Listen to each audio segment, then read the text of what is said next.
Évangile selon Marc, chapitre 11.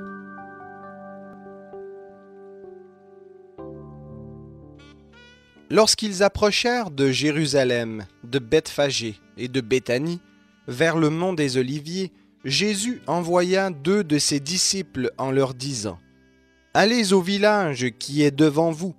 Dès que vous y serez entrés, vous trouverez un ânon attaché sur lequel aucun homme ne s'est encore assis.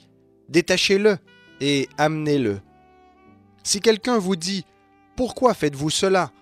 Répondez : « Le Seigneur en a besoin, et à l'instant, il le laissera venir ici. » Ils s'en allèrent, trouvèrent un ânon attaché dehors près d'une porte dans la rue, et le détachèrent.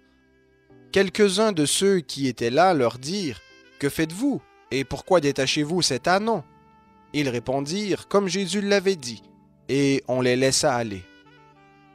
Ils amenèrent à Jésus l'ânon sur lequel ils jetèrent leurs vêtements, et Jésus s'assit dessus. Beaucoup de gens étendirent leurs vêtements sur le chemin, et d'autres des rameaux qu'ils coupèrent dans les champs. Ceux qui précédaient et ceux qui suivaient Jésus criaient : « Hosanna ! Béni soit celui qui vient au nom du Seigneur. Béni soit le règne qui vient, le règne de David, notre Père. Hosanna dans les lieux très hauts. » Jésus entra à Jérusalem dans le temple. Quand il eut tout regardé, vu l'heure tardive, il s'en alla à Béthanie avec les 12. Le lendemain, comme il sortait de Béthanie, Jésus eut faim. Apercevant de loin un figuier qui avait des feuilles, il alla voir s'il s'y trouvait quelque chose, mais s'en étant approché, il n'y trouva que des feuilles, car ce n'était pas la saison des figues.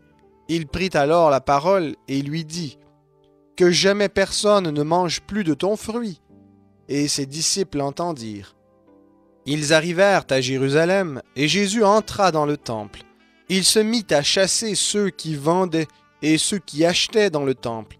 Il renversa les tables des changeurs et les sièges des vendeurs de pigeons. Il ne laissait personne transporter un objet à travers le temple. Il les enseignait et disait : « N'est-il pas écrit : Ma maison sera appelée une maison de prière pour toutes les nations ? Mais vous en avez fait une caverne de voleurs. » Les principaux sacrificateurs et les scribes l'entendirent et cherchèrent les moyens de le faire périr. Ils le craignaient parce que toute la foule était frappée par sa doctrine.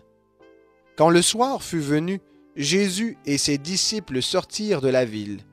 Le lendemain, en passant, les disciples virent le figuier séché jusqu'aux racines. Pierre, se rappelant ce qui s'était passé, dit à Jésus : « Rabbi, regarde, le figuier que tu as maudit a séché. » Jésus prit la parole et leur dit : « Ayez foi en Dieu. En vérité, je vous le dis, si quelqu'un dit à cette montagne : ôte-toi de là et jette-toi dans la mer, et s'il ne doute pas en son cœur, mais croit que ce qu'il a dit arrive, cela lui sera accordé. C'est pourquoi je vous le dis, tout ce que vous demandez en priant, croyez que vous l'avez reçu, et cela vous sera accordé. Et lorsque vous êtes debout en prière, si vous avez quelque chose contre quelqu'un, pardonnez, afin que votre Père qui est dans les cieux vous pardonne aussi vos fautes.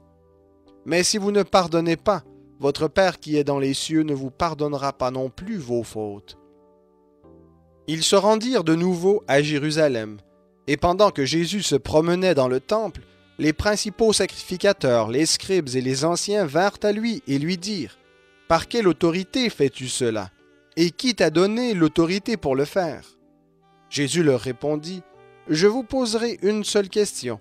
Répondez-moi, et je vous dirai par quelle autorité je fais cela. Le baptême de Jean, venait-il du ciel ou des hommes ? Répondez-moi. » Mais ils raisonnèrent ainsi entre eux. Si nous répondons du ciel, il dira : pourquoi n'avez-vous donc pas cru en lui ? Et si nous répondons des hommes, il craignait le peuple, car tous tenaient Jean pour un véritable prophète. Alors ils répondirent à Jésus : nous ne savons pas. Et Jésus leur dit : moi non plus, je ne vous dis pas par quelle autorité je fais cela.